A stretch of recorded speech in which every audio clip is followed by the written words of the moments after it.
It was late on a Friday night, and Vicky, a working-class lady, was feeling tired after a tough day at work. Knowing she didn't have time to cook, and faced the prospect of getting stuck in Lagos traffic, she decided to head to the supermarket near her office, to pick up a tin of tea, and some bread, for a quick meal, before bed. Walking into the supermarket, Vicky grabbed a shopping basket, and began strolling the supermarket to choose her items.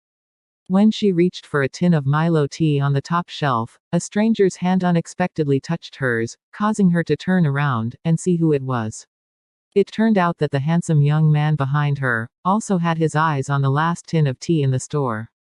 Vicky watched as he took it from her, leaving her feeling frustrated and annoyed. Can you believe this guy? He can't even act like a gentleman. I don't have the energy to get into a fight right now, especially after such a stressful day, she thought to herself, moving away to another part of the supermarket.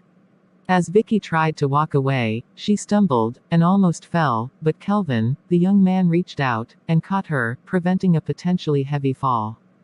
See what happens when you let your anger get the best of you, pretty lady. You can have the tea. I'll just drive to another store to find one for myself, Kelvin said with a smile, handing over the tin of tea to Vicky, who couldn't help but blush. Thank you so much for your kind gesture. I also apologize for my sudden anger. They both ended up laughing at the situation, and started chatting, as they walked around the supermarket together. Kelvin turned out to be a charming and funny guy, and Vicky found herself enjoying his company. After picking up a few more items, Kelvin offered to pay for Vicky's items, as a way to make up for the trouble he had caused. Vicky was touched by his generosity, and insisted on splitting the bill with him. They exchanged contacts, and Kelvin wanted to ask for her home address, when his phone rang, and it was his mother calling. Having finished answering his mother's call, Kelvin turned back, and couldn't see Vicky again. Though he felt sad, he concluded to call her, when he gets back home. His mother had called him, informing him that something urgent that needed his presence occurred at home. Driving back home, Kelvin saw his mother, and his childhood friend, Zika, waiting for him in the sitting room. You are back, my son. Yes, Mom. Okay, Zika has something to tell you, Kelvin's mom said, going upstairs to her room.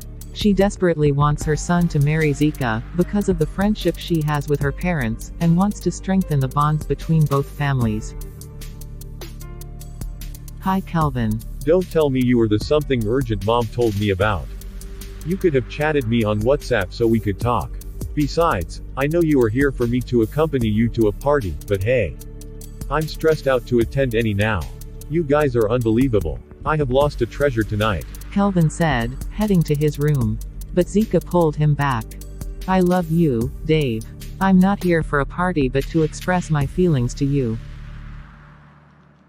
I love you too, my dear Zika. You're like a sister I never had. Trust me, your bro will always be there for you.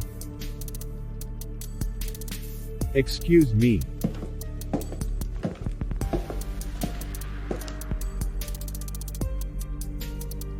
Zika was angry that Kelvin couldn't understand her. To her, he was her dream husband, and she would go to any length to make him see her as a wife, and not a sister. Feeling sad, Zika left for her house that very night, without informing Kelvin's mom. Throughout the night, Vicky was restless, unable to sleep. She found herself consumed by thoughts of Kelvin. Is this what love feels like? I don't think so. How can one fall in love with a stranger at first sight? As she prepared to finally rest her head on the pillow, her phone began to ring persistently.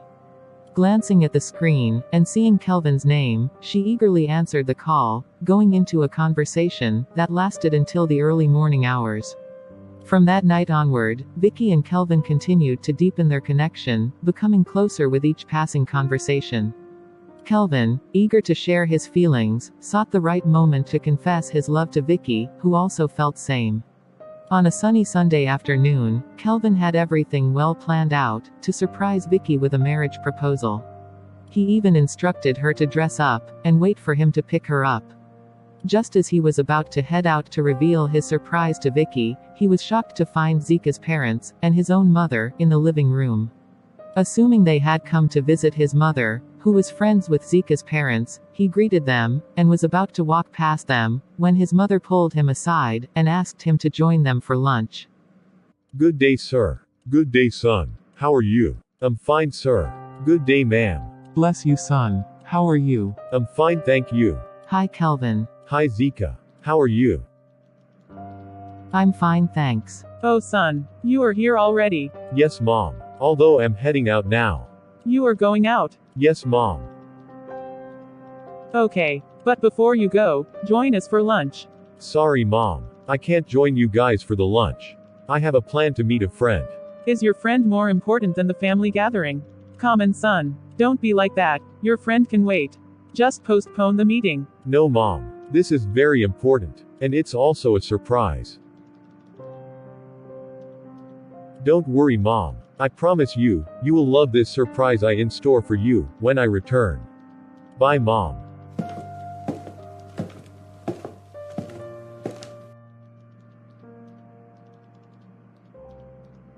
Kelvin quickly made his escape, leaving the disappointed Zika's parents behind.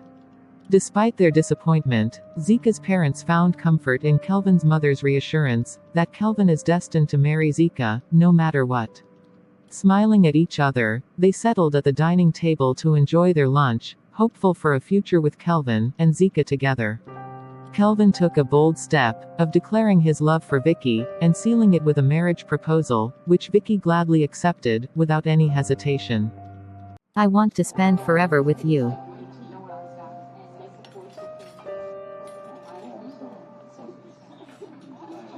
My mother will be overjoyed to see her once young son, ready to start a new chapter in his life.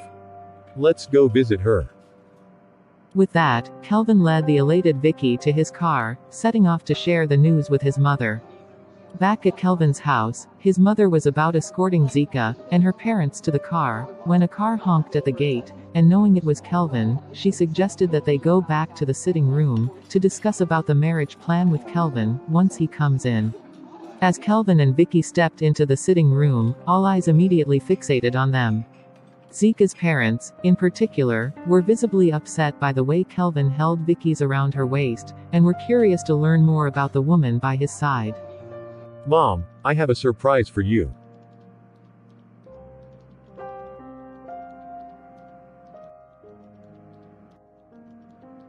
I'm happy that both our families are here along with my dear friend, Zika.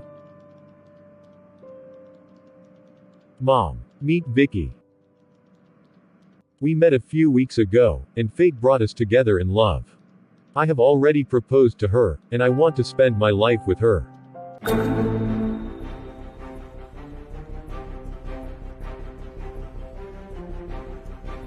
Good day, ma'am. Kelvin, let me see you in private right now. Okay, Mom. Kelvin's mom pulled Kelvin away for a private conversation. Meanwhile, Zika and her parents were filled with anger as they sat there. What was that display in the sitting room?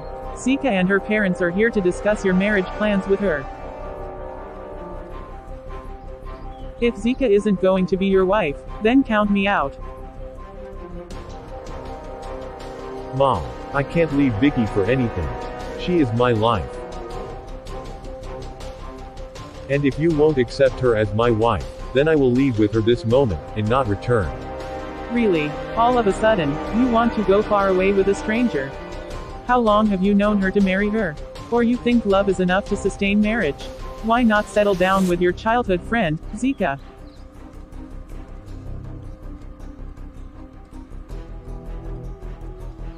I will give my consent to this marriage. But don't get me involved when the problem comes knocking. Kelvin's mom responded, going back to the sitting room. She didn't know how to calm Zika's parents down. She was the very person that suggested Zika and Kelvin's marriage. Unsure of how to handle the situation, Kelvin's mom approached Zika's parents to apologize and explain her son's feelings. Zika, overwhelmed by emotions, ran out in tears, leaving her parents furious. Zika's father, shaking his head in disappointment, stood up with his wife, not uttering a single word to Kelvin's mom. So she invited us over to insult us. She and her son clearly did this on purpose. Zika, you better wipe off those tears. You are beautiful, and Kelvin is not the only man left in this world. I'm out of here.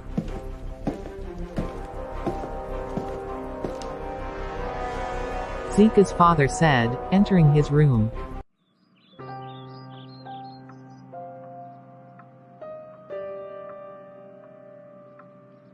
God, why is it that people we love so much don't love us back?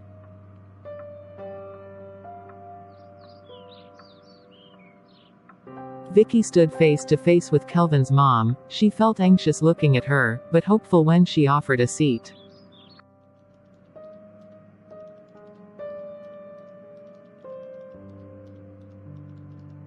Please sit.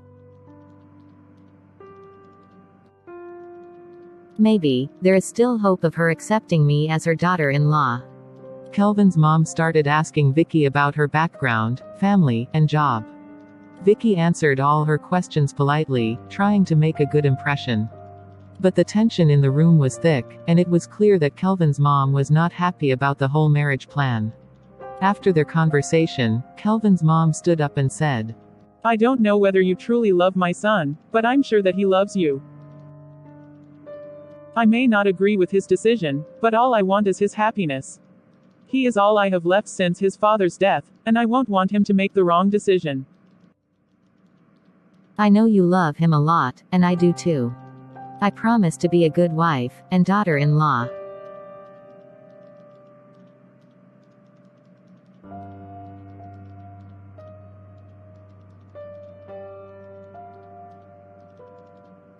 It seems that someone is beginning to love her daughter-in-law. Kelvin uttered, breaking the silence in the room. Kelvin, together with his mom, went over to Vicky's family, where the date of their wedding was fixed. It was on the long-awaited day. Kelvin and Vicky stood in front of the altar, waiting for the pastor to proclaim them husband and wife. But in Vicky's face, it was obvious that she was worried about something. Each passing moment, she kept on looking at the messages trooping in on her WhatsApp. Not long after, the pastor declared them husband and wife, and there was a loud clap in the church. What's wrong with you, Vicky? It seems you are worried about something. It's just stress, my love. The stress of preparing for the wedding, Vicky said, with Kelvin holding her hand tightly, as they went inside the car, for their reception. The messages kept on coming in, and Vicky's worries grew increasingly. As they reached their house, Kelvin went over to where his friends sat, and was having fun with them, while Vicky took excuse from him, to attend to something important. As she entered the room, she closed the door, quickly picking up the incoming call on her phone. Vicky.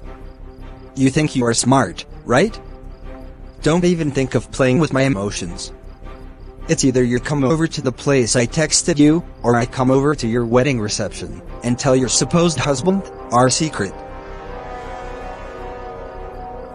Okay, I will be there in a bit. She opened the door to the room, sneakily going out of the house from the back door, to avoid looks from the guests, who may wonder where she was up to.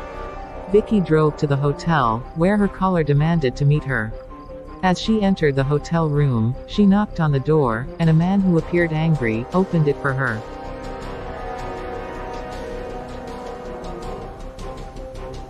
Please, not today. But he forcefully sat her down on the bed, laughing as he paced around the room.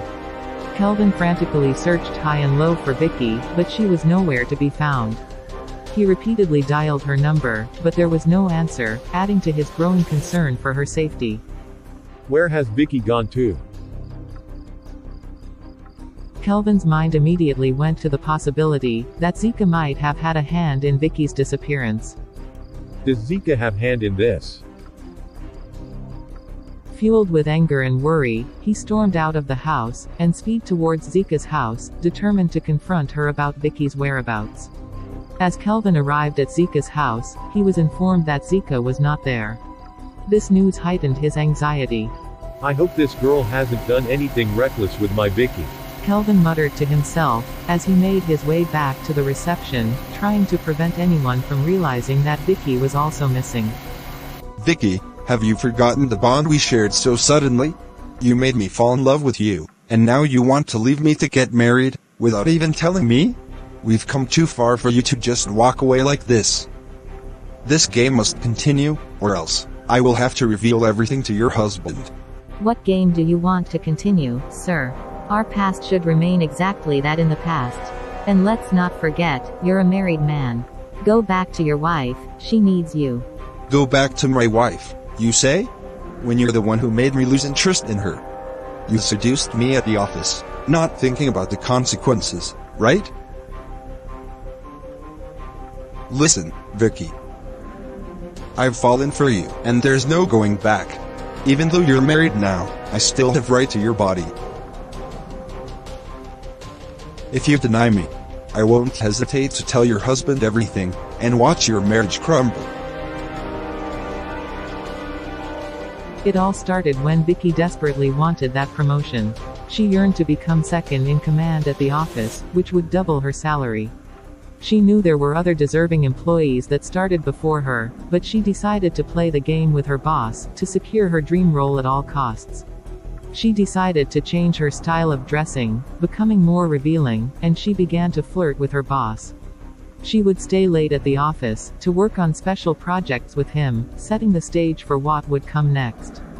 On that particular evening, the majority of the workers had already left, leaving only Vicky and her boss in the entire office building. She had been waiting patiently for her colleagues to leave, before putting her plans into action. With a file in her hand, she walked up to her boss's door and knocked. He invited her in, unknowing of what was about to unfold. Vicky moved around the office, her attire leaving little to the imagination, as she tried to seduce her boss. After resisting his desires for a considerable amount of time, Vicky's boss ultimately gave in, and they ended up sleeping together, at the office that night. And that marked the beginning of their relationship. I only did that for the position, and nothing else. I'm a married woman, and wish not to continue with this, sir. Go back to your wife, and make amends. I love my husband, I can't cheat on him, please. The same woman you made me hate, beat, and maltreat. I won't go back to her. I need you, and not her. If you still want me to go, I will. But know that if I leave this very room, I'm going straight to your wedding reception. Moreover, it's just 5 p.m., and most of the guests are still there. I'm a man, you know.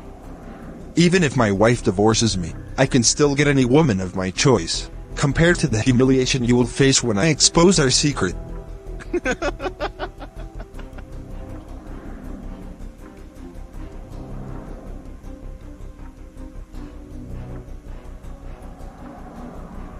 If that is what will make you happy, I'm in. But allow me to go back, and finish up with the wedding. My husband might have noticed my absence, Vicky said, and was about to leave, but her boss held her back. You are not going anywhere, until you do the needful. He said, touching her inappropriately. Vicky had no choice, but to give in to his demand, and both slept with each other. Later that evening, around 8 p.m., Vicky got dressed up, and stepped outside of the hotel room.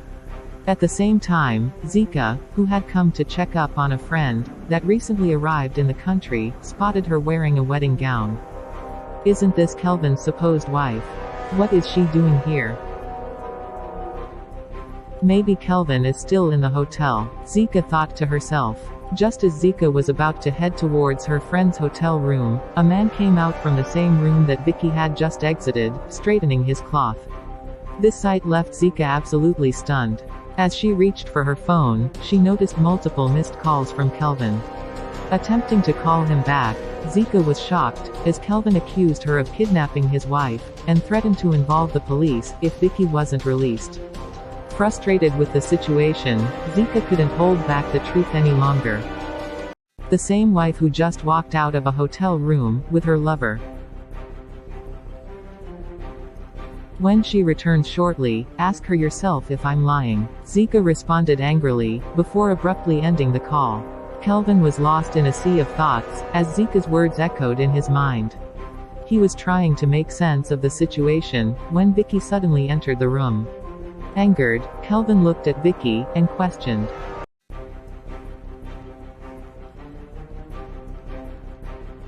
Where have you been? I deeply regret not informing you beforehand, my love, about my plan to meet my friend. A friend, you say? Inside a hotel room, and a man at that. Kelvin's voice dripped with anger, as Vicky approached him, wrapping her arms around him tightly, to calm his anger. He is my longtime friend, my love. He had flown all the way from the UK, just for our wedding. When he called, lost in an unfamiliar place, I rushed to help him. When I arrived at the place he stated, he called to inform me that he lodged in a nearby hotel, and that's all. Unfortunately, by the time we got here, the reception was already over. Feeling unhappy, he departed in a taxi not long. Vicky lied convincingly, and Kelvin accepted her explanation, without suspicion. I'm sorry for raising my voice, Vicky. I didn't mean to upset you like that. Zika mentioned seeing you with a man at a hotel, which sparked my reaction. Please freshen up now, so we can retire for the night. Kelvin said, offering an apology, as Vicky breathed a quiet sigh of relief, grateful that her lies remained a secret. Less than 2 months had passed, before Vicky started experiencing nausea and vomiting. Concerned, Kelvin accompanied her to the hospital, where the doctor revealed the unexpected news. Mr. and Mrs. Daniels. Congratulations, you are pregnant, ma'am.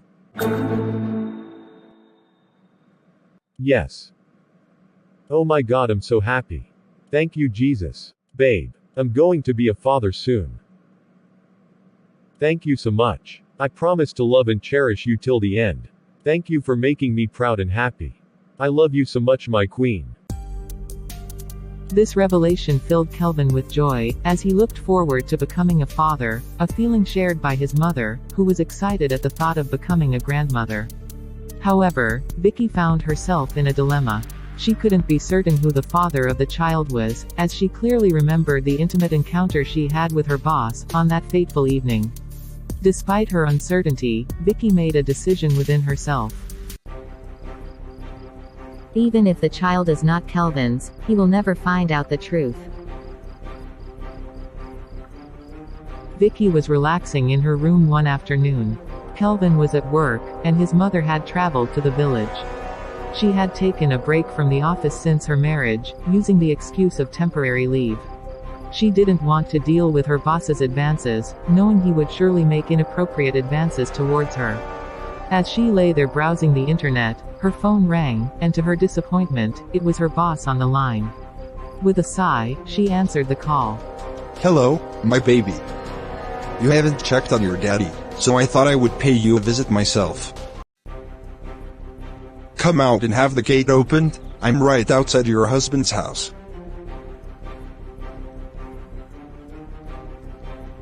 Catching the shocked Vicky off guard, questioning his unexpected presence at her marital home. Vicky quickly made her way outside to prevent him from doing anything funny. As she reached the gate, she instructed the gatekeeper to let him in, noticing he hadn't brought his car along. Together, they made their way inside, with Vicky leading him to her room, for a serious conversation. Why have you come here? You could have just called me, and I would have come to you. Are you trying to ruin my marriage? You act like you didn't see my message. Since you want to ignore me, I had to track you down. And hey, you look like you're pregnant. Could this be my child? It must be mine. I know my handwork when I see it. This is not your child. And you better leave right now, before this gets out of hand. An angry Vicky demanded. Despite her warning, he held on to her tightly, leaving her frozen in place. Kelvin was on his way back home from work, his mind filled with worry for Vicky. He had decided to come back early, because of her condition. As he pulled up to the house, he honked the horn, and the gateman quickly opened the gate for him. Walking into the house, he was surprised to see Vicky talking to a man in the living room. My love, welcome. Babe, who is he?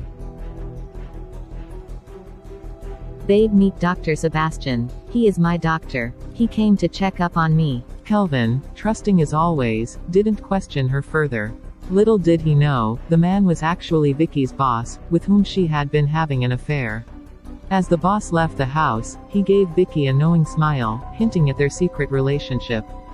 Vicky was torn, not sure how to handle the situation without ruining her marriage. Kelvin, unaware of the truth, put his head on Vicky's belly, excited to feel his child growing inside her. We should go out and get something for you. Vicky was filled with guilt, as she nodded her head in agreement, unsure of what the future held for her marriage. Vicky had made up her mind to end her boss's interference in her life, by hiring men to take care of him. She was determined to protect her peaceful marriage, and her unborn child.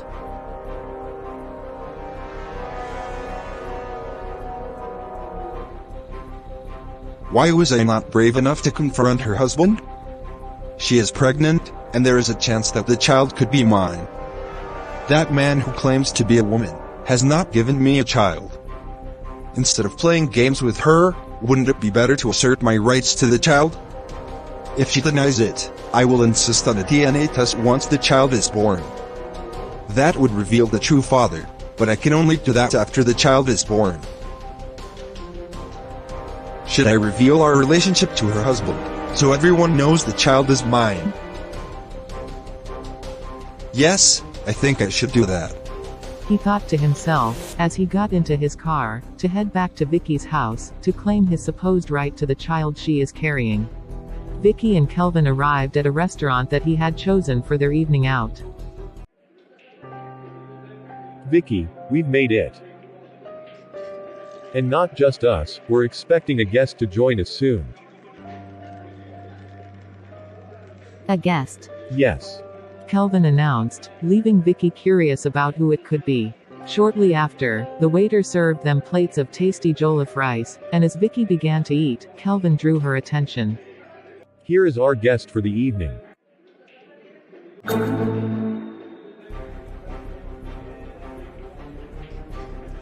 My love, meet Mr. Sebastian. How did Kelvin know him? My eyes are not mistaken.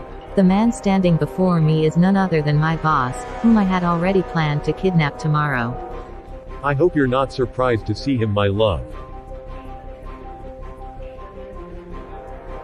No, why would I be? He's just my doctor, nothing more. Vicky asserted, unaware that Kelvin had already figured out everything. As Kelvin entered the room to change into his outing outfit, he heard a vibration from Vicky's phone, and taking the phone to hand over to Vicky, the message from a number saved as MD, her boss, left him disgusted.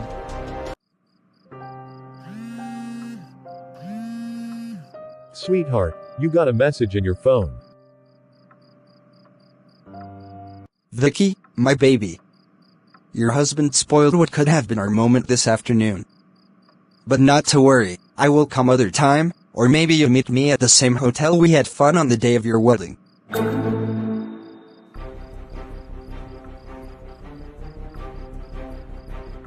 Kelvin couldn't believe his eyes, and went on to read the previous messages, when he found out everything concerning Vicky.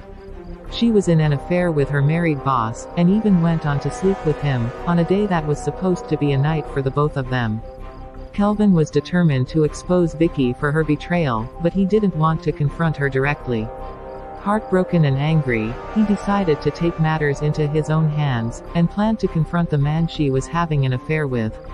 He collected the boss's number from Vicky's phone, and mustered up the courage to call him. Pretending to be unaware of their secret relationship, Kelvin acted friendly, and casually mentioned meeting up at a restaurant, later that evening. Hello, doctor, my wife mentioned what a great doctor you are. Would you be available to meet at a restaurant later in the day? Are you serious? Alright then. I will be glad to join you guys. Alright then. I will text you the address. Okay.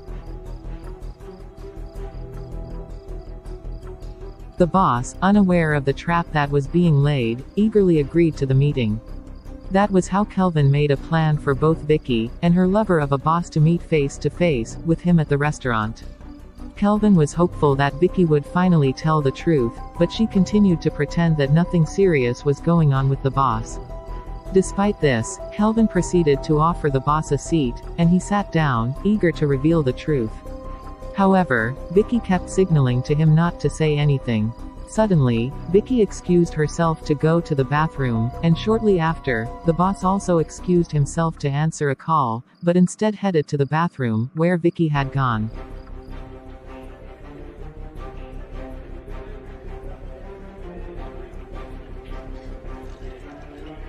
Babe, are you okay? Yes, I'm fine. I will like to use the restroom. Please excuse me. Sure, go ahead.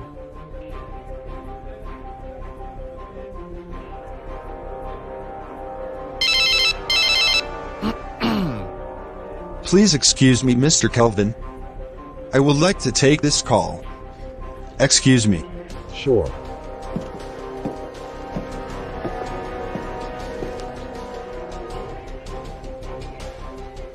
Why are you here trying to reveal the truth to Kelvin, and how did you end up here with us? Vicky questioned, as her boss explained how Kelvin had called him and invited him to the restaurant. The child you are carrying belongs to me. I'm here to disclose our affair to your husband and claim my child. Vicky struggled to find a way to shut him down. Yes, the child is yours. I will figure out a way to hand over the child to you once born, but for now, please help me save my marriage. I promise that our relationship can continue if you agree. Is that a deal? Yes. All right then.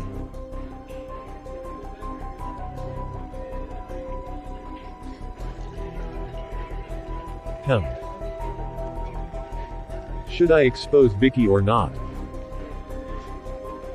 What if the child is mine? I should wait until Vicky gives birth, to avoid any risk to the child's health. However, the thought of spending the next few months with a cheater and a liar like her is agonizing. Kelvin muttered to himself. He returned to his seat, pretending not to have heard anything. As Vicky and her boss came back to the table, Kelvin held the anger burning inside him, determined to keep his emotions in check until the right moment. Little did they know, Kelvin was already planning his next move, and would not let them get away with their deceit for much longer. The following day, Vicky's boss failed to show up for the important meeting at 9 a.m. His concerned coworkers tried reaching him, only to find that his phone was off. Good day, ma'am. Good day, Mr. Paul. Why are you here? Is everything okay? I came here to check on our boss. He hasn't shown up at the office today. He is supposed to be in a very important meeting with our clients by 9 a.m. today. We've tried reaching out to him, but his lines are switched off. Thoughts unlike our boss. So I came to know if everything is okay. I don't understand what you are saying, Mr. Paul. My husband should be in the office by now, because he left this house by 6 a.m. this morning.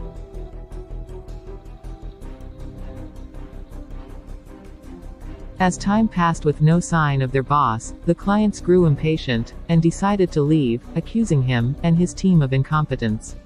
The missed deal, worth millions, was a huge loss for everyone involved.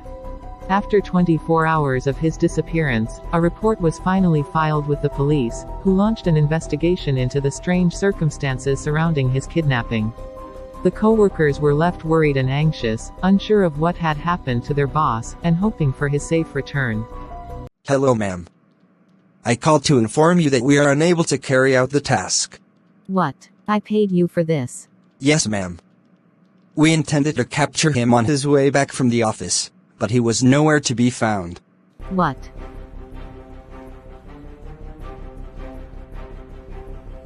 Okay, I will get back to you. All right, ma'am. What is he up to?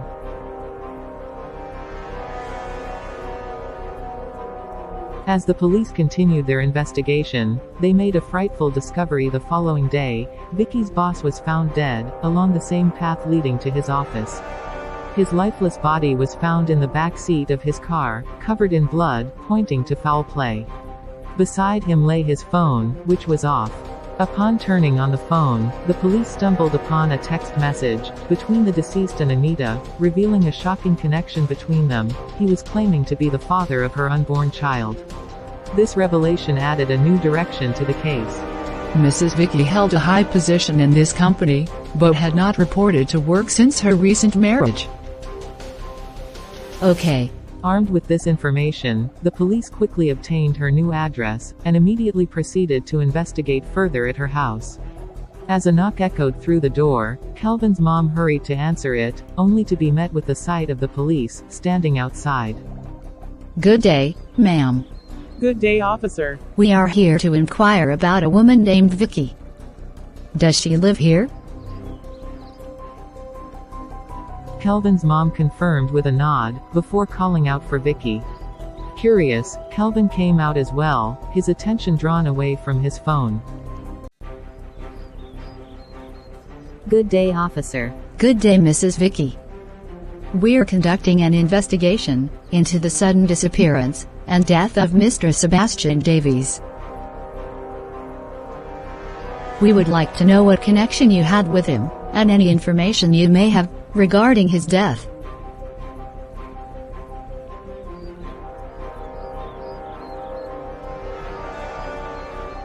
He was my doctor, ma'am.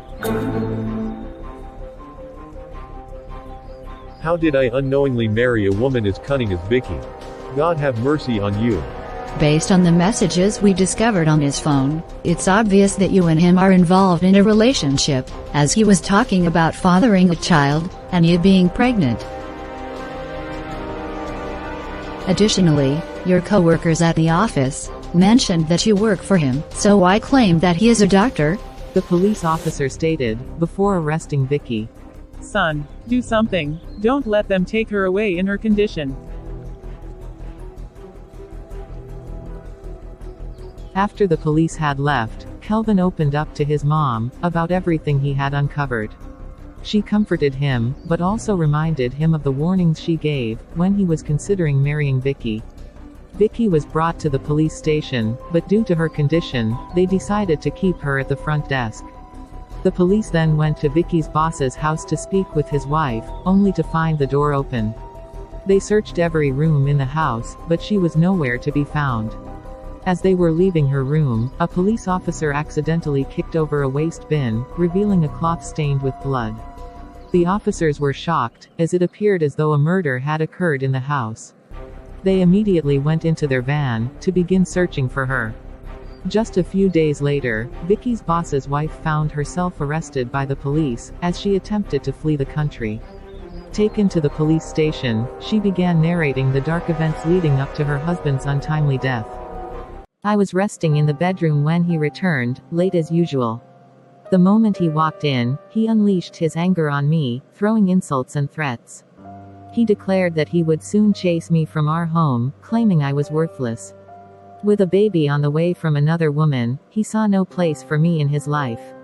I remained silent, simply getting up to leave the room. Angered by my lack of response, he pursued me and started punching me.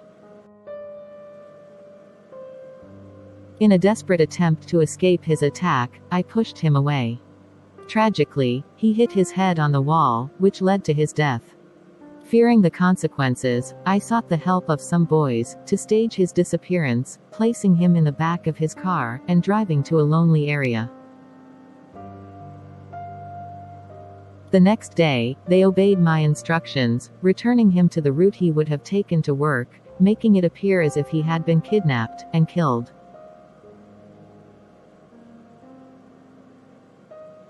It was an act of self-defense.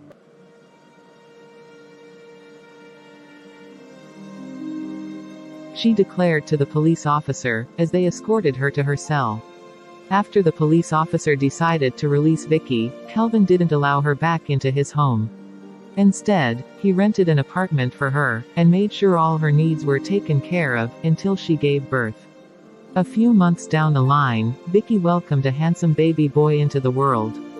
Kelvin stood by her side throughout the delivery, hoping that the DNA test would show that the child was indeed his.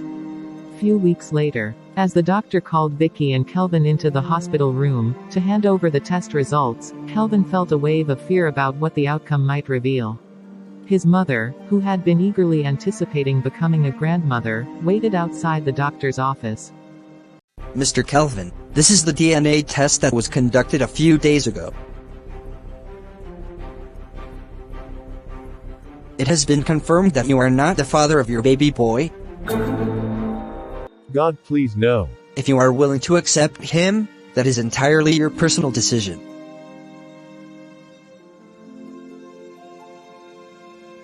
Kelvin left the doctor's office tearfully.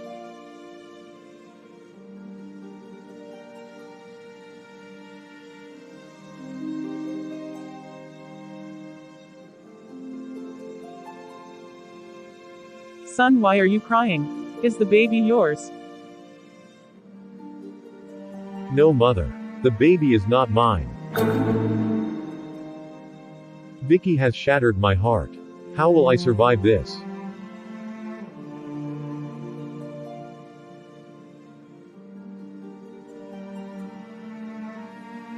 Vicky came out of the doctor's office, her face filled with shame. Kelvin left the hospital in tears. He regretted the day he met Vicky, and wished he had listened to his mom. Vicky stood there at the hospital, regretting all that she has gotten herself into.